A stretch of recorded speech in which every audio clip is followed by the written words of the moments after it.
Welcome to MiConvert.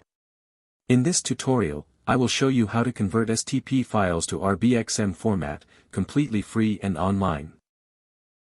Open your browser and search for STP to RBXM MiConvert.com. Click on the first result to go straight to the converter. You are now on the STP to RBXM converter page. The interface is clean and easy to use. Let's upload a file. Click the Choose File button. A file picker will open. Select the STP file you want to convert, then click Open. Your file is loaded and ready. You can see the file name, size, and destination format. Click Convert now to start the conversion.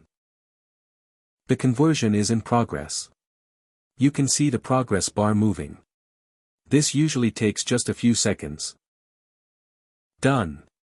Your file has been successfully converted. Click Download to save the RBXM file to your computer. That's it. Visit MiConvert.com for more free conversion tools. Subscribe for more tutorials. Thanks for watching.